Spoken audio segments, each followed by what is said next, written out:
श्रीराम समर्थ. श्रोते हो, आपण ऐकत आहात श्री गोंदवलेकर महाराज यांचे प्रवचन. परमेश्वर प्राप्तीची तळमळ हवी. परमेश्वर आपल्याला खरोखर हवा आहे का? आणि तो कशासाठी?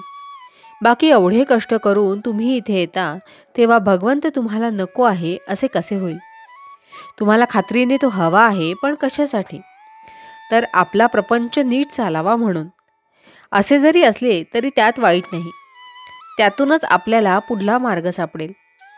परंतु केवळ परमेश्वरासाठीच परमेश्वर हवा असे ज्याला वाटत असेल तो खरोखर भाग्यवान होय. मोठमोठ्या साधुसंतांना खरोखर तशी नड भासली. त्यांनी मग परमेश्वर आपलासा करून घेतला. तुकाराम, रामदास यांना एका परमेश्वरा वाचून दुसरे काहीही हवेसे वाटले नाही. भगवंताची नड फक्त संतांनाच निर्माण होऊ शकते. रामदासांना परमेश्वराच्या उपदेशाची फार गरज भासू लागली.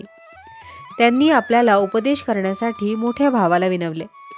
परंतु भाऊ म्हणाला, बाळ, तू अजून लहान आहेस. रामदासांची तळमळ शमली नाही. त्यांनी लग्नाच्या आधीच पळ काढला. देवाच्या ध्यासात 12 वर्षे घालवल्यावर परमेश्वराने त्यांना उपदेश दिला. तेव्हा त्यांची तळमळ शांत झाली.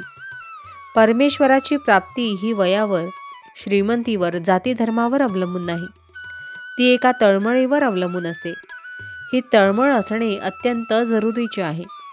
ती तळमळ जर कशाने लागत असेल तर केवळ एका शरणागतीनेच होय. रामदासांनी रामाच्या पायावर डोके ठेवून सांगितले की रामा, तुला मी देह अर्पण केला आहे. आता याची मला गरज नाही. तुझ्या वाचून जगणे मला अशक्य आहे. एवढे प्रेम, एवढे आपलेपण, एवढी तळमळ असल्यावर परमेश्वर किती वेळ दूर उभा राहणार? परमेश्वर अत्यंत अल्पसंतुष्ट आहे.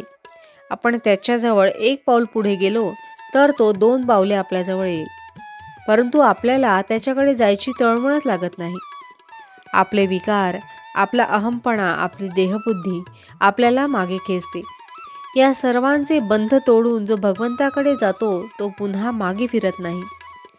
परमेश्वर मातेसारखा अत्यंत प्रेमळ आहे. कोणत्या आईला आपले मूल जवळ घ्यावेसे वाटणार नाही? परंतु मध्येच हे विकार आड येतात. खरोखर भगवंताचे नाम हे मधला आड पडदा दूर सारते. आपली देहबुद्धीची आसक्ती दूर करते. परमेश्वराकडे जायची वाट मोकळी करते आणि सरळ आपल्या हाताला धरून थेट भगवंतापर्यंत नेऊन पोचवते.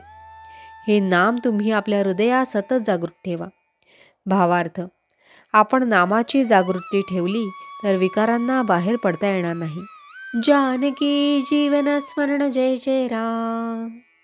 महारुद्र हनुमान की जय. समर्थ रामदास स्वामी महाराज की जय.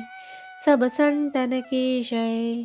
श्री अनंत कोटि ब्रह्मांड नायक राजाधिराज सच्चिदानंद सद्गुरु श्री ब्रह्म चैतन्य महाराज की जय. जय जय रघुवीर समर्थ. आता आपण 13 वेळा नामस्मरण करूया. श्रीराम जय राम जय जय राम. श्रीराम जय राम जय जय राम. श्रीराम जय राम जय जय राम. श्रीराम जय राम जय जय राम. श्रीराम जय राम जय जय राम. श्रीराम जय राम जय जय राम. श्रीराम जय राम जय जय राम. श्रीराम जय राम जय जय राम. श्रीराम जय राम जय जय राम. श्रीराम जय राम जय जय राम. श्रीराम जय राम जय जय राम. श्रीराम जय राम जय जय राम. श्रीराम जय राम जय जय राम. जय श्रीराम.